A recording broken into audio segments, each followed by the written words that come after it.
What's going on, Pokemon Go trainers? Welcome to episode 149 of the Lured Up podcast, where we take Pokemon Go way more seriously than we do ourselves.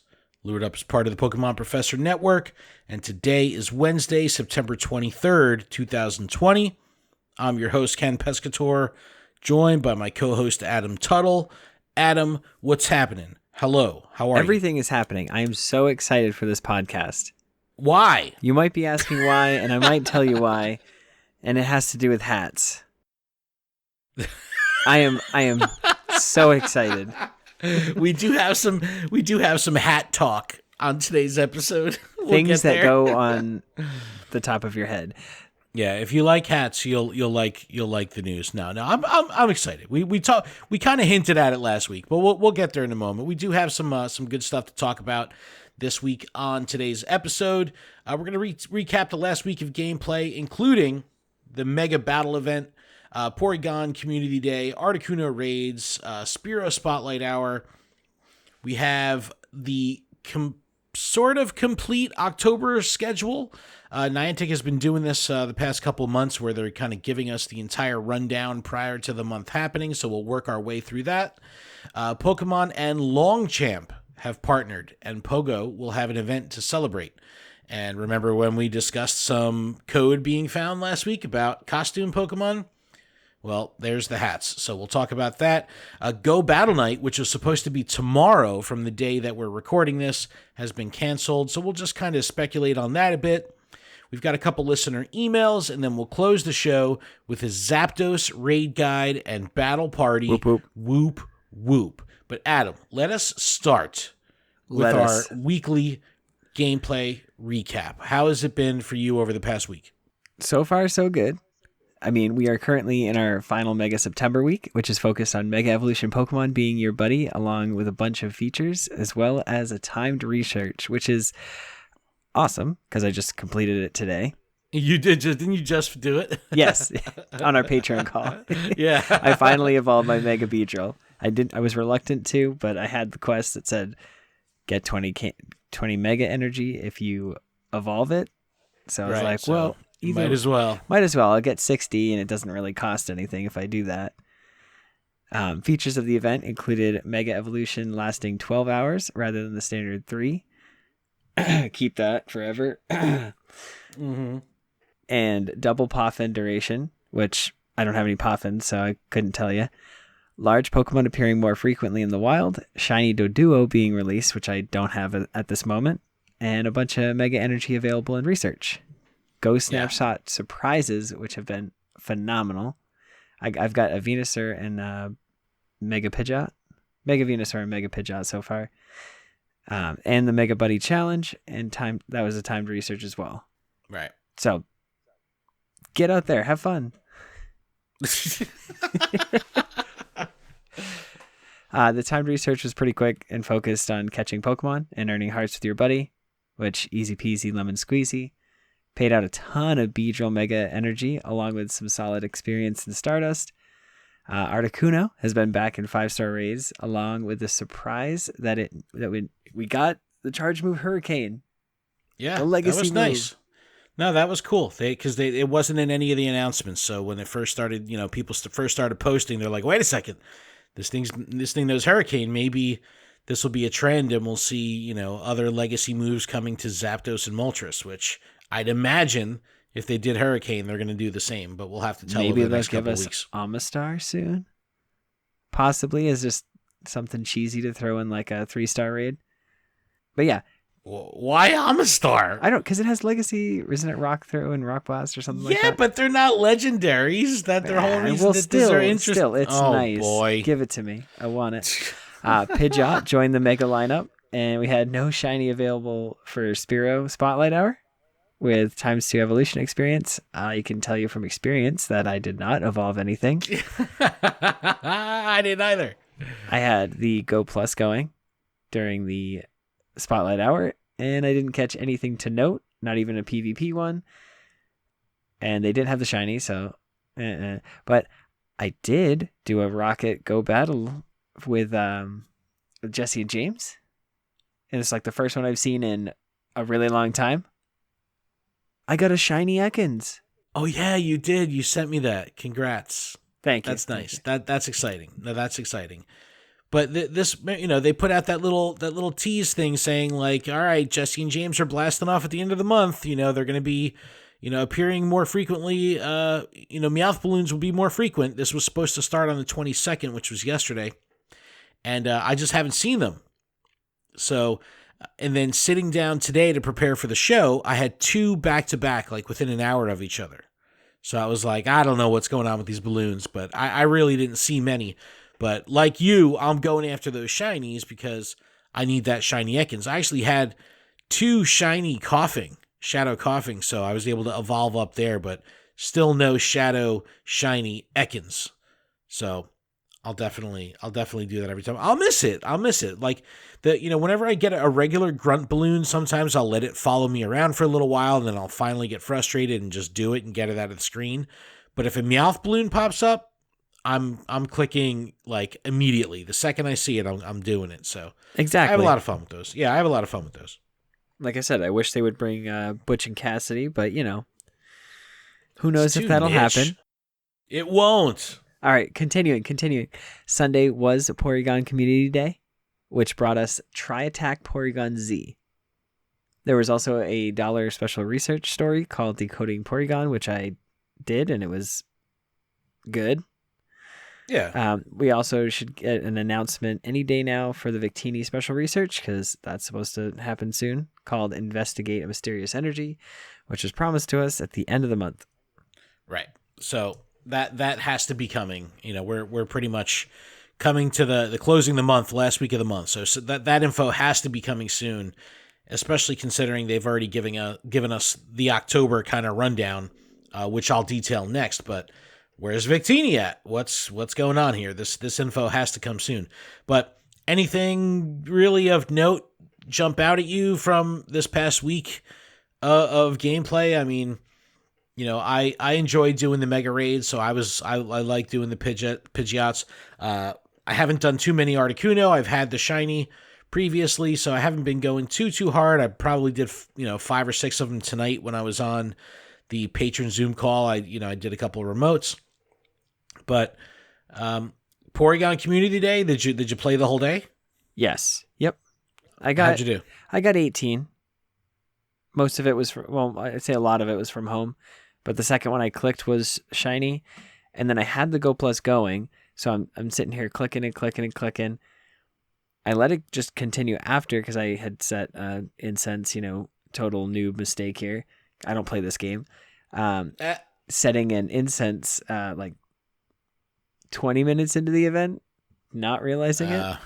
Because, technically, I had gone out grocery shopping in the morning, got into my car, and exactly 11 o'clock. So I saw all the spawns rotate and, like, appear and disappear and turn into Porygon.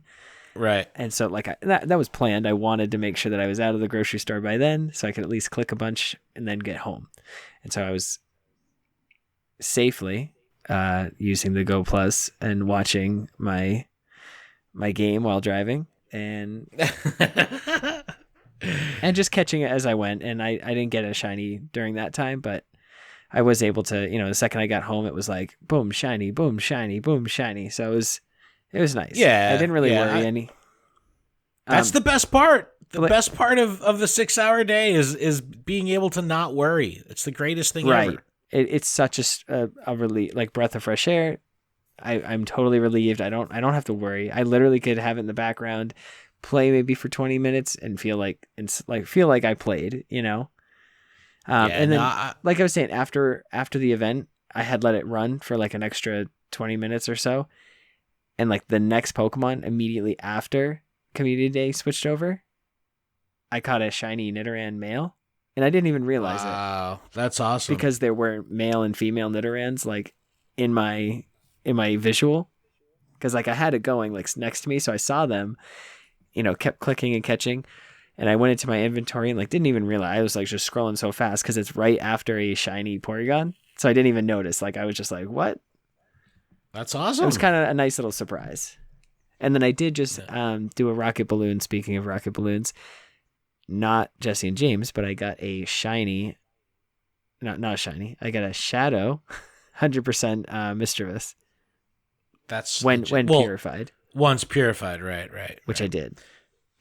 No, no, I don't blame you. I did play on Community Day, but I didn't go completely hard. I had a few like errands to take care of through the course of the day, so I like hit up Red Bank, played for like an hour or two, had to leave Red Bank, go handle some shit, come back to Red Bank, do the same thing for a couple hours, then I had to leave again, and then I just closed out the day, at home.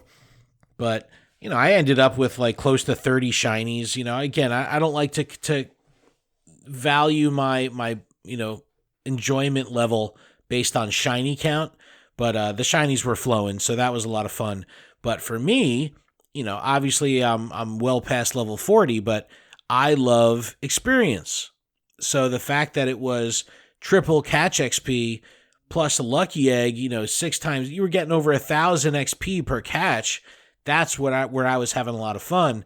And I thought I you brought were home, like climbing a mountain and like taking in that experience, No, getting no, that I experience. I Leveling brought up in that way. close to 1,000,000 XP that day. So that was very, I had a lot of fun show doing off. that. No, man, I love that. And it's like had I been playing the entire time like focused, I know I probably could have got, 1.5 million or something like that.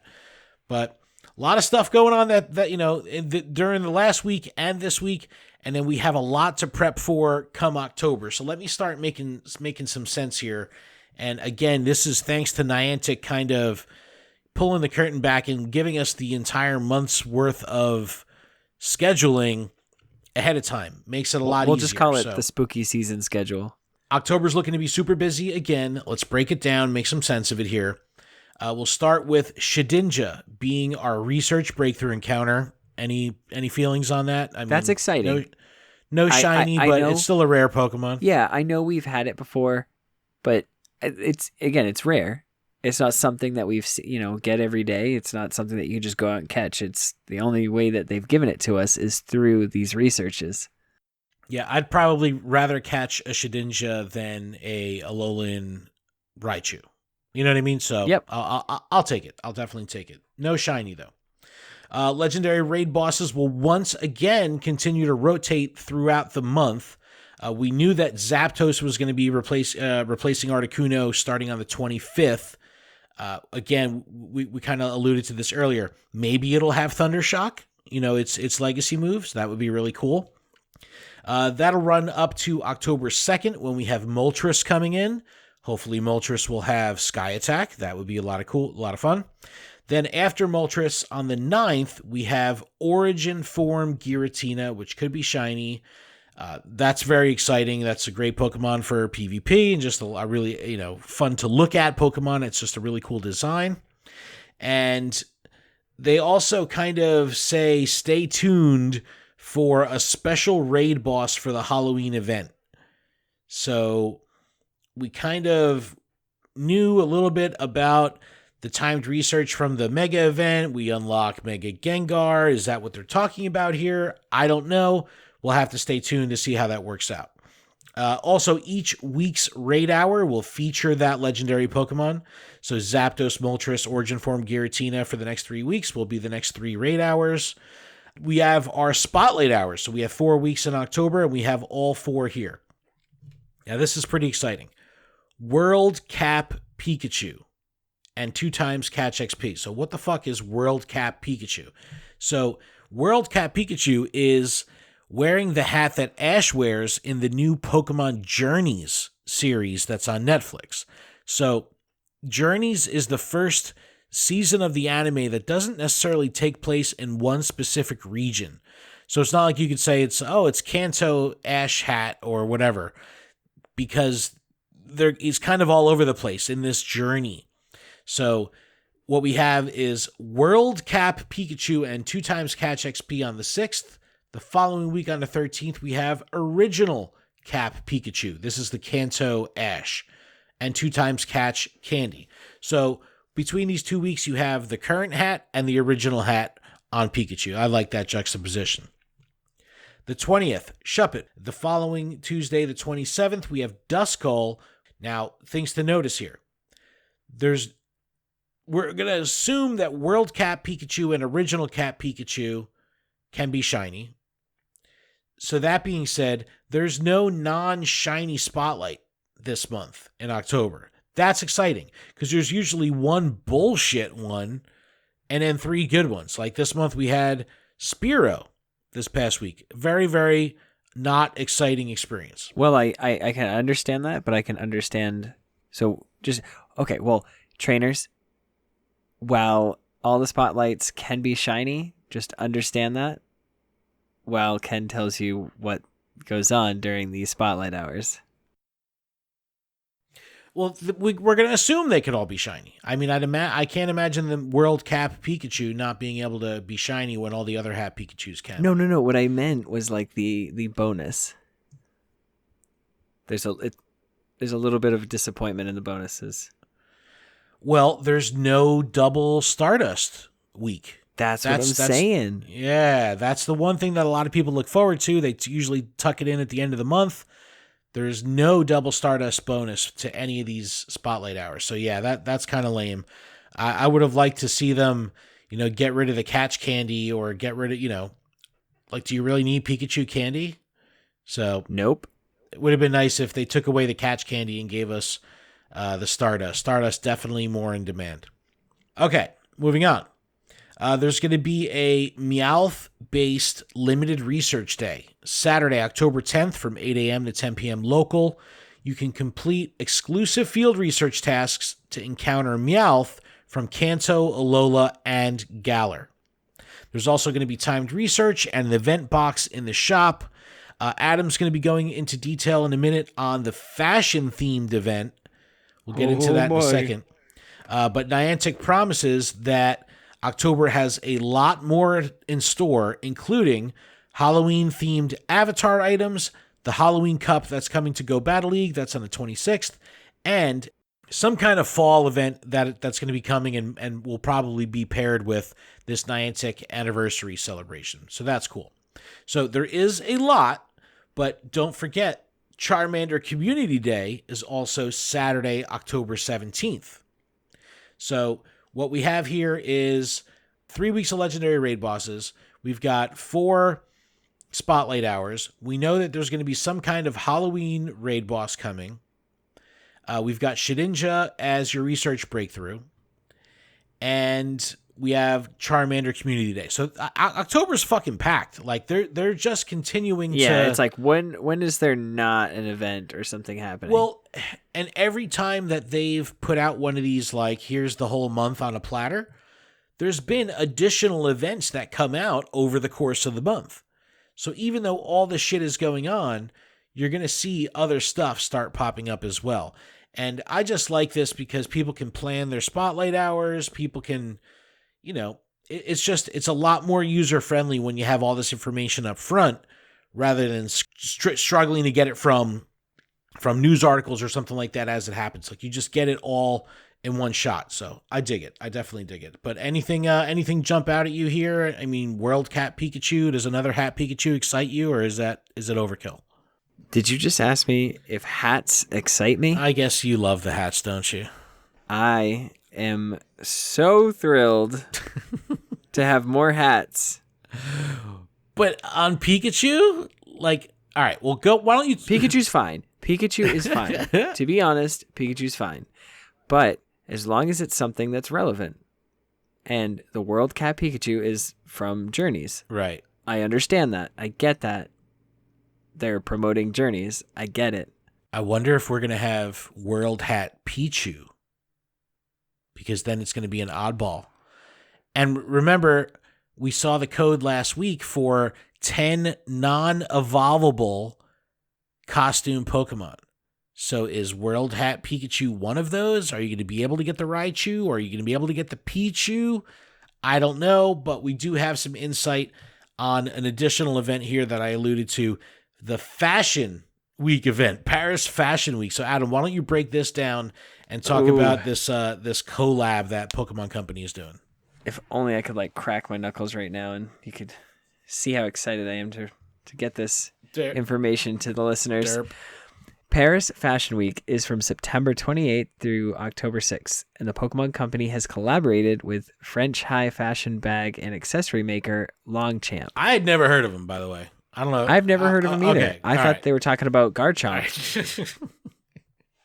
All right, continue. I just wanted to put that in there.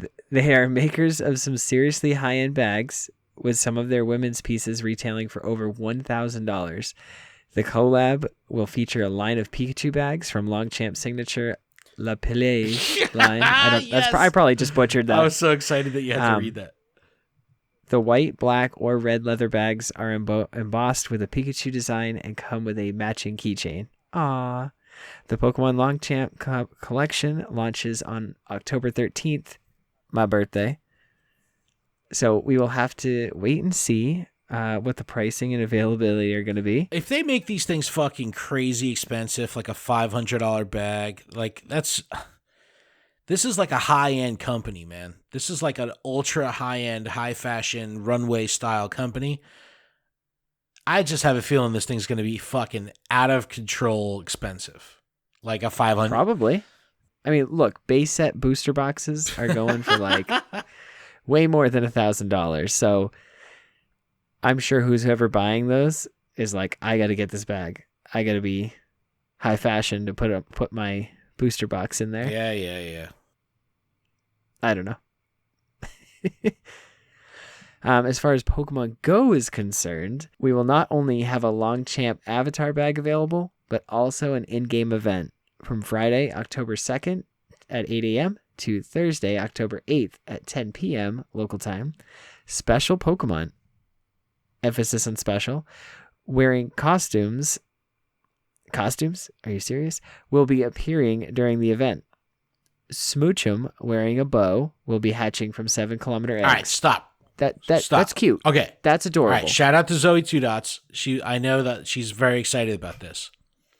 This is what I'm just going to put this energy out there into the world. So this Longchamp collab, this, whatever we want to call it, the Fashion Week event. There's a lot of stuff that Adam is about to run through here of what this event is going to feature. The first bullet point happened to be Smoochum with a bow hatching from eggs. This is not an egg event. And I want to make that clear that there's a lot of other shit going on. Because what I'm worried about is that people on Twitter or Reddit are going to read the description of the event. They're going to see that the first bullet point is for an egg hatching an event Pokemon with an exclusive, costume. And then immediately people are going to say, this is an egg event. I don't want anything to do with it. So yes, first bullet point is a hatch, but there's a lot more to it. Go ahead. You can continue. Yeah, it is not a egg event. No. It is a hat event. Oh, boy. It is a what more can I put on tops of random Pokemon that can't evolve? Event. So Kirlia in a top hat that knows Draining Kiss will be available in raids. This is cool. I'm assuming this is good for PvP. Yeah. But BS in the long run because I can't evolve it into Gardevoir. I can't evolve it into Gallade. Well, you can evolve it. It just won't retain Draining Kiss. So it defeats the purpose. Wait, if you evolve it, it's going to keep the top hat? Oh, that's right. No, this is a costume Pokemon. Yeah. These are hat Pokemon. Yeah. That stipulation goes with Kirlia them. in a top hat. It's cursed Kirlia. Okay, that's what it is. All of these things are cursed. Continue. Shinx wearing a top hat will be in raids. That can't evolve. What's it good for? Absolutely nothing. Say it again. All right. Krogunk wearing a backwards cap will appear as Go Snapshot surprises. Wow. Yeah, right. A backwards cap Krogunk. Cool. I guess. It can't evolve. It's useless. They may also not frequently appear in the wild, so be on the lookout for those. Or not. Yeah, just don't, I guess. Mareep, Skitty, Roselia, Kricketot, Blitzel, Cottonee, Gothita, and more will be increased in the wild. And Shiny Kricketot is going to be released. All right. I'm excited for shiny Kricketot. Well, sure. New shiny is always good. New shiny is always good. But the issue, I don't want to even call it an issue. But yeah, the issue is the hats. What? Because they don't the issue evolve? is the hats. Because they don't evolve? Because they don't evolve. Who cares? They're useless Pokemon. No. They take up space in my Pokedex. They're for the collection. Or my box. Just keep one. Okay, keep one. I'm keeping one. That's it. No, I don't mind any of that. I like it. I mind. It's Shinx and Curlia in raids. That's a little bit of a pain in the ass because it's behind the raid wall. You're going to have to spend some passes there. Well, you get your one free raid pass, Smoochum, don't forget. Smoochum wearing a bow. Going to have to hatch some 7K eggs. Not too happy about it. Oh, I can't wait to spend all my hard-earned coins. I'd imagine that the Smoochum could be shiny. That would be exciting. Oh, gosh, don't do it to him. I don't know. Don't do it to him, Niantic. But no, the Crow Gunk wearing a backwards cap is pretty cool. I definitely like that. You do? Well, I don't. What? You're supposed to be excited about hats. No, that's the whole point. I was being sarcastic at the start of this. No, you should be excited. You all know how I feel about hats. These are different, though. I can't evolve them. Okay, so I better be able to evolve a Raichu with this Pokemon Journeys world Pikachu hat. is usually the one that can evolve. So I understand that. But if it doesn't, that's like a huge slap in the face. So this better evolve. Well, that's all I'm saying. We'll have to see. Out of all these things that can evolve, that better evolve. But what do you think of the encounter pool? Because that's what's happening with a lot of these events. It's not just like, all right, you have a new shiny introduced. You have a spattering of Pokemon that take over the raid pool for the week. So, I think it's a good mix. Gothita was just in raids, so it is a hard to get Pokemon. It's not just common. Like I've seen Solosis here and there, but I have not seen Gothita at all. Cottony, another one that's not common. It was only here for that event for a little while. Right. So I like it. Blitzel, I'm not that excited because my park just recently was a nest. So I have caught a whole bunch. Nothing good, but I mean, I guess I am excited for that one. Kricketot, because it can be shiny. It's no longer oh gosh, I have to click a Kricketot, really? Yeah. I don't want to catch that. Roselia, Skitty, and Mareep can all be shiny. I haven't caught a shiny Mareep since Community Day. Yeah, me neither. And I've clicked a lot. So I feel like this is a good opportunity to get another purple sheep. No, I need Skitty, and obviously the Kricketot I'll be going after, but it's weird when something like Mega Pidgeot being out in raids, right? And it's like it really makes me miss regular Pidgey spawns because I want to get the hundo or I want to find one that's worth keeping. And it's like when you have all these events, your basics, your usual stuff doesn't typically spawn as much.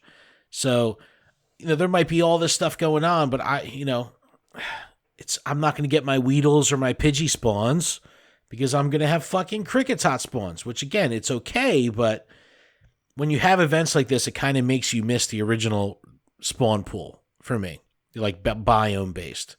But, we'll have to see. Yeah, to each their own. I mean, or you could just enjoy the hats and just love the hats. You can utilize that lucky egg and evolve. Oh, wait, no, you can't. Is it that big a deal? Is it really that big It's a deal? that big a deal. Why? It is. And if we don't get back the costume, like the skull, Charmander, and yeah, well, that's what I thought these were. That's what I want. That's what I want back. Bring back Pikachu with Mimikyu costume. Bring back the Pikachu with the costumes. Come on. I don't know. This is what we want. Or even Pikachu with a Gengar costume. Come on. That's what I want. Oh, Pokemon Center just came out with a Pikachu and a Gengar outfit plush. All I'm saying is I'm calling it here. That's a wild goose guess, but I said it. All right. Well, lots going on. Throughout October, this is just kind of stuffed in the middle. If you're interested in the products, they are available on the 13th. If these things are fucking $500 or something, I don't know. It's like, it was so awesome when they did the collab with Uniqlo because the t-shirts were like $15 and everything was very reasonable. But something like this, I could totally see this coming in as a couple $100 and like, who the fuck is going to buy this? But, it's fashion week.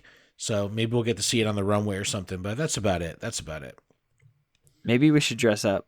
You want to dress up? We're remote though. How's that going to? I don't know.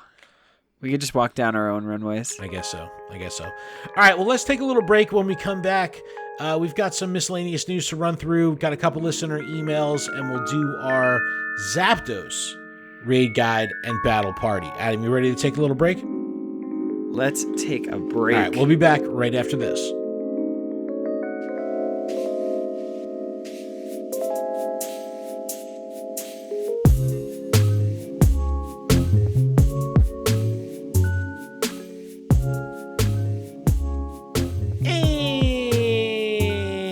And we're back. I did a short one this week. I did a little. And we're back. Yeah. Get caught up, Adam. All right, little housekeeping to get through before we get into the ass of the show. This podcast is powered by Patreon. Please check ours out over at patreon.com/Pokemon Professor, where you can support this show for as little as $1 a month. That $1 will get you access to our patron exclusive Discord, which is a fantastic place filled with fantastic people. And I want to give a huge shout out to our show supporter tier patrons, Ace Trainers, Alex, Andrew, Brian, Brittany, Chad, Dim Gearsby, Bangin', G-Stacks87, Griggle788, Harry, James, Jason, J, Mackle, Jolt Switch, Lynchbot, Matt, M. Pitts, PokeNabot, Purple Pancake, Sam, Smeatwad, The Noise, Woodwoos, Wolf, Shiny Carol, Chris, Garrett, and upping his patronage this week, DJ Banks. Thank y'all so incredibly much. We definitely appreciate the support. Huge thanks to our gym leaders, Jamal, Tish, Robert, Sean, P. Nickerson, TN Comics Wiz, Talon, Dig Dub Rob, and Garrett. And thanks to Malachi also for joining at the Discord tier. Appreciate that very much. And as always, a ton of love to our executive producer, Paul Bott. One last thing, if you're not on Patreon or not interested in Patreon, there's still a couple other ways you can help us out. If you're listening on YouTube, you can subscribe to the channel, turn on notifications. And if you're listening via a podcast service like Apple Podcasts, you can take a moment to leave us a review. And our merch store is up, PokemonProfessor.com/merch. T-shirts, hoodies, fanny packs, masks, Secret League pin, all that stuff. PokemonProfessor.com/merch. All right, let me run through a couple miscellaneous news here. Go Battle Night in the Flying Cup, which again is supposed to be tomorrow from the day of this recording, the 24th. They've been postponed. And I want to take a moment to speculate on this. Adam, I know you haven't been doing much PvP lately. When was the last time you did a match? Is it embarrassing that I don't know? Yes. Okay. I don't know. All right. Well, it might be a good thing because Go Battle League is really having some issues with performance lately. I'm in and out of GBL. I might do a battle here, 2 battles here, 3 battles here, but I'm not sitting down and doing, 25 battles in a row. But the people that are doing that are experiencing some issues. There's lots of lag coming back. There's just dropouts. There's just all types of shit that's going on. And yes, is there stuff listed on the known issues page? Yeah, absolutely. However, it doesn't take away from the fact that the shit is still happening. And Go Battle League has just been pretty rough around the edges lately. So I'm going to assume that the reason that they pulled Go Battle Night was because Go Battle League has been so rough, and they don't want all these people playing in these long-term sessions where they're literally waiting for someone to finish so they can jump right in. Like, I commend Niantic for making this move. It would have been, I could only imagine how shitty an experience it would be had they tried to, continue this. So I don't mind that this is postponed. No date has been issued yet for the makeup. Just check out our socials. We'll make sure to keep you posted as soon as we know any information on a rescheduled date.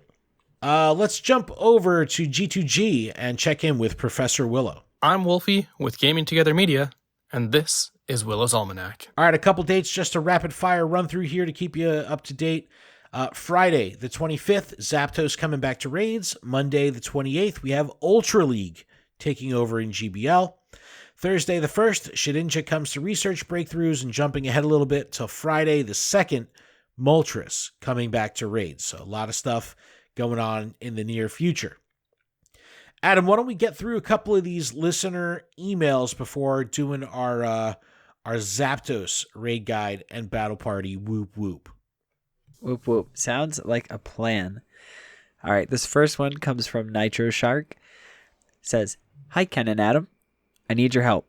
7 players in our raiding group are all having the same issue, and I have hit a dead end with Niantic. It all started when we updated our phones last week when making a purchase in the app. Our game freezes, and the only way to get the game going again is to restart the game. We have deleted and re-downloaded the game, refreshed the game in-app. Still no luck. It's not the same issue in the known issues on Pokemon GO's website, where buying anything in-app result in the game freezing. We are using 3 different iTunes accounts. Some of us have run out of remote raid passes, some with no premium passes left. We can't even buy the 3 remote passes for 1 coin. Players are starting to lose interest. It also stuffed up our Porygon Community Day, and we couldn't all raid to do the extra research. Please help. You're the only hope." Then they listed a bunch of the phones in the group. Yeah, well, it's like I love when we get feedback like this from the community. Not that it's happening. I mean, obviously it sucks that it happens, but we're able to push this feedback up to Niantic. So it's awesome when they go through the detail like Nitro Shark did here to list all the different phones that they're using that they're having issues on. And again, all iPhones. I've got 3 people in the Red Band community that have issues with the shop right now. And this was happening even prior to the last update, the 0.187.0, where they just can't buy anything.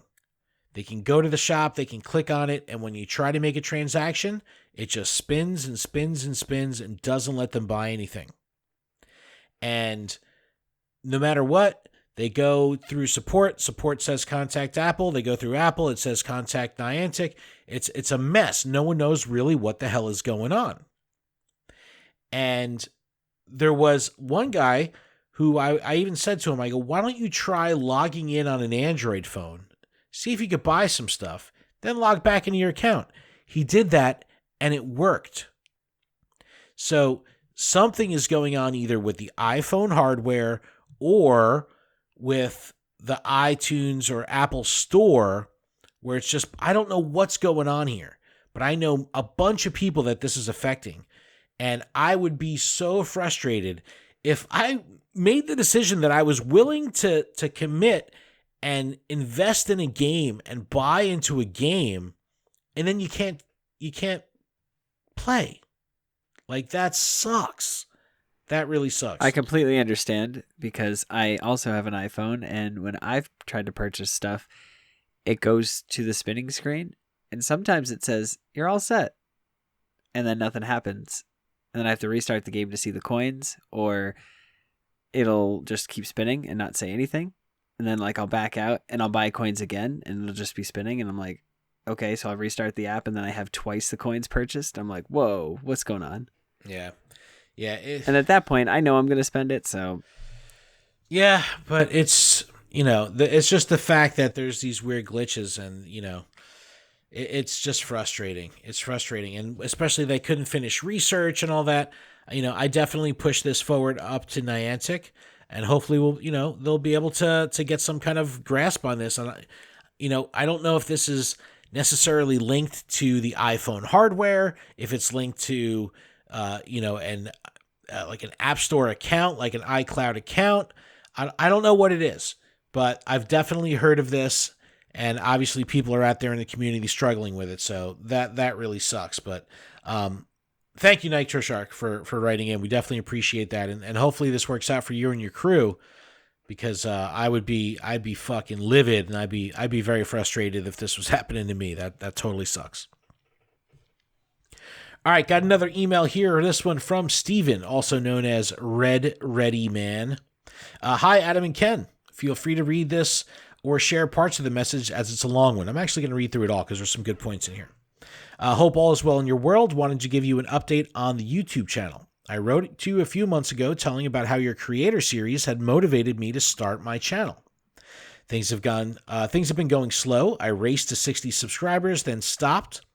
The views have been fairly consistent, but I'm not letting the numbers stop me. I listened to the Alfindial episode where he talked about names that can be searched and owned everywhere, so I've changed the channel name to Red Ready Man in my in-game name, and that has allowed me to have all the social channels, although not fully up to speed on them, and set up Twitch. Yeah, so Red Ready Man, obviously custom, it's very unique, so it was available on all those channels. That's awesome. He goes on to say he started streaming. He's having a really good time with that. The community has been awesome with welcoming him in. And then he says a question here. I listened last week to you talking about spoofers, and I want to throw something in there. How do you feel about people who use scanners to find 100% IV or PvP Pokemon? We all know these scanners come from spoofing software and rarely Discords when people are quick enough to shout out and share. But it seems this is okay in the community. And he's even seen some YouTubers bragging about it and running to catch him on camera. Seems like a real gray area, manipulating the game to find IVs you want. Is that okay? And spoofing, or is this okay? And spoofing is not. I personally think both are bad, and everyone should get another chance if they're willing to own their mistake. Anyways, thanks for the content you and Adam create. Love it and look forward to my weekly, most times twicely, catch up on you both. Red Ready Man, thanks so much for writing in. So let me talk about... Yeah, thank you. Clearly spoofing is wrong, right? I don't think there's ever any gray area there. That's across the community. If you're associated with spoofing, it's, you're going to be looked down upon. It's against the rules. Like, no one's really going to defend that unless they're in on it. Now, the scanners, I always thought this was something unique because for whatever reason, the scanners in many communities just get a pass because people want the rare fucking Pokemon. And they're saying, oh, well, I'm going to catch it. I'm going to drive over there and find it. So I'm not spoofing. However, it's like the smallest baby step away from spoofing when you're using scanners. Now, a lot of spoofing software and the scanners themselves are rooted in spoofing. So they're all kind of tied to each other. But there is this weird dynamic where some communities will literally just look the other way when it comes to scanners. Even though they're powered by spoofing bots, they look the other way because they want to catch the hundo. So if they're playing Porygon Community Day and 100% Porygon spawns somewhere in the neighborhood, they want to be alerted by that. So it definitely does get a little bit of a, just like a pass because people aren't so upset because they're going to get it themselves. So it's not like they're spoofing. Right. And then you got to think too, because I've been in the situation where, I never paid for like a search or scanner thing or whatever, right. But somebody else in like my local chat being like, yo, this is here. And then I go and find it and it's there. Right. But not realizing that they're using this software to find it. So it's secondhand scanner information, right? So we've talked about that on the show too. And that's where it starts to get into a gray area because then at that point it's being called out by a person. Now, they may have... And then what if you just happen to be in the area? Well, dude, and somebody's like, yo, it's over here. That's what happened. Is that cheating? That when I caught my Tortuga, I caught 100% Tortuga. I needed it for Dex, right? I'm driving home after raiding. I see the silhouette. It's in the middle of the fucking beach. There was like a monsoon, and I ran out and caught it. I get back to my car. It was a hundo. I was ready to pass on it. But as I'm sitting in the car posting that I just caught this hundo, the whole community starts rolling up and they all park around me. And I'm like, what the fuck is going on? Then I realized they all found it on the scanner. So I happened to be in the area, saw the silhouette, tracked it down, caught it myself. Then everyone who got the scanner alert, because they pay $2 or $3, whatever it is, to the map, they get alerts. They got notified that a hundo spawned and they all came and they all caught it. the first person that showed up, it didn't strike me that they were coming off the scanner. They saw me and I go, hey, dude, there's 100% Tortuga out there. And he didn't even say, like, it was a fucking monsoon out. So he didn't even say, like, oh, yeah, I know. That's why I'm here. Just ran out and got it. But had it been the other way around, where the scanner brought someone to that spawn, and then I'm walking by and they're like, hey, there's a hundo out there, it just feels a little icky to me. Because I don't know. I don't know if you could liken it to, all right, well, when there's an APK mine, we're not doing the actual APK mine, but we're covering it. We're talking about it. So it's not like you're doing the spoofing. The bot is doing the spoofing, and you're just talking about it. So I don't know. Weird situation. If I've definitely in my life had been told by someone that there's a hundo spawn somewhere, but that it was sourced through a map, I won't go. I won't do it because I remember I caught I was with people raiding and I was like literally in a Carrefour and I just followed them. And then like a message comes through and they're like, make sure you catch this, whatever the fuck it was, Snivy or something like that. And then it ends up being a hundo, but they only knew about it because of the tracker. They didn't find it and check the IVs manually. They just saw it on the tracker. So it's a great fucking topic. Thank you so much for writing in on this. It gets the further away from the spoofer you get, the grayer it gets. So some people will be okay with the secondhand scanner information. Some people need 3 levels of people for it to get through, for it to be acceptable. Some people have zero tolerance. But I definitely would not go after a Pokemon that I knew was spawned somewhere at 100% if I knew for a fact that the only reason someone called that out was because of a scanner. I just think it's bullshit. It breaks the spirit of the game to me. So I definitely won't do it.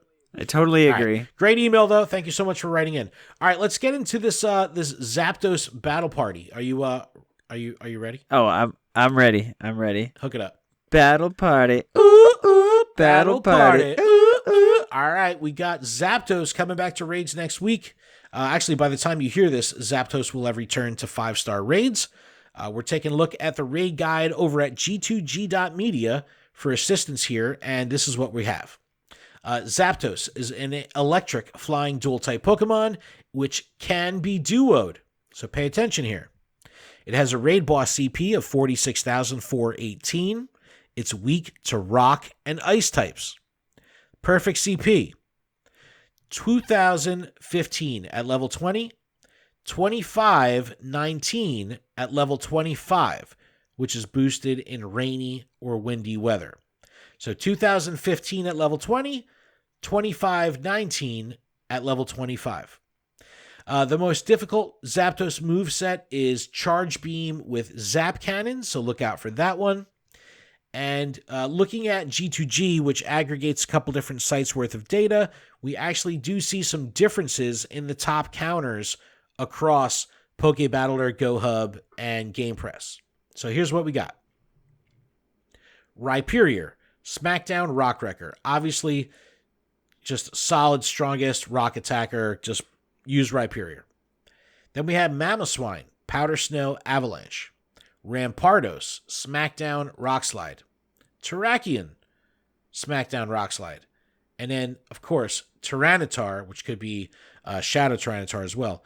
Smackdown, Stone Edge. When it comes to these shadows with raid guides, yeah, you can use the shadow, but what you're really looking at is you need to TM away frustration and then elite TM into a legacy move. So when you say, all right, Shadow Tyranitar with Smackdown, Stone Edge, there's a lot more that goes into it. Regular Tyranitar, just fine. There is Shadow Mewtwo with Ice Beam, also another good option. A spicy pick, Galarian Darmanitan with Ice Fang and Avalanche. That's interesting. I still don't have one, man. I still do not have one. I rarely hatch 7K eggs, but I still have not hatched a frickin' Galarian Darumaka. What else do we have here? All right, so let me just run through what I'm bringing. So if I'm trying to duo this thing, I have 4 Rock Wrecker Rhyperiors I could bring, and 2 fully powered up Mamoswine with Powder Snow Avalanche. So if I'm duoing, I'm bringing 4 Rhyperiors, 2 Mamoswine.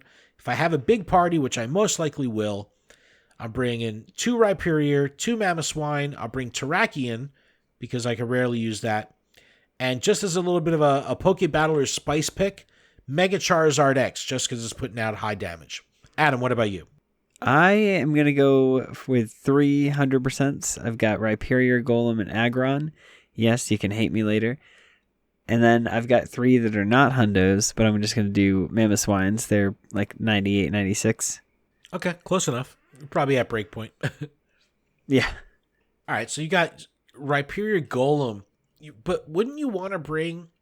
Is it just because it's a hundo? Because wouldn't you want to bring even a not hundo Smackdown Stone Edge Tyranitar? Oh, Tyranitar? Maybe. Okay, I'll have to change that. I will get rid of the Aggron, and I'll put in a Tyranitar. Just bring all Tyranitars, replace them all with Tyranitars? No.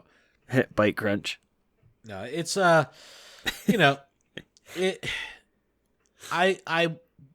Zapdos is one of those that, because it's flying type, you can get a little bit more usage out of it than, say, a Raikou. It has a little bit more flexibility with coverage and resistance. But, if it has Thunder Shock, I think people are going to be going after this. I mean, how have people in your community been rating? Are they going after the Megas? Are they going after Articuno? What's it been like? I want to say anything that can be shiny has been gone after, which, I mean, they're all there. Probably Articunos, I'd say. Yeah, I saw someone get a shiny Pidgeot from Research, which was really cool. So really, yeah. So I mean, there's, I haven't seen anyone catch the shiny Pidgeot from a raid, like a mega raid that turns back to regular Pidgeot. I haven't seen that be shiny, but I have seen people get shiny Pidgeot in field research. So all right, well, we got some diverse groups here for Zapdos. I think this is pretty fair. But if you are out there and you're interested in duoing Zapdos, send me a message and I'll add you, and we'll see if we could duo this thing. I think that'd be a lot of fun to try to take this thing down with 2 people. Should be cool. Think we did it. I think we did it. We did the battle party. We did the whoops and the whoops. Yeah, I'm starting to get a little stuffy. It's a little hot in here. I don't know if it's just me. It's fucking late, so it's supposed to be warm this weekend. So I'm ready. I'm ready for a nappy nap, man. I need to go to nap for the night. I'm fucking exhausted. So let me run through my rigmarole. Thank you, everyone, so much for checking out the show. Please email us info@luredup.com. You can call or text or send a voicemail, picture, video, whatever you want. 732-835-8639. Check out luredup.com for everything going on with the show. PokemonProfessor.com for everything that's going on at the network. We'd love to have you as a patron, and you can join our patron Zoom calls. They've been a lot of fun. Adam's also doing one on Monday nights for TCG, so a lot of cool new patron benefits going on. Please check out our Patreon, patreon.com/PokemonProfessor. But Adam, if that's it, I think that's it. Is that it? I think that's it. Just decoding some Porygons, and yeah. I really like the description of a Porygon Z. What is it? Well, it's just like, Professor Willow is discussing it, saying how like it's like a glitch, and they're like, I don't think it should actually evolve, and bleep, bloop, bloop. It can barely handle itself. That's why it like tweaks out. It's like, I love that. All right, everyone, keep training trainers. We'll see everybody next week.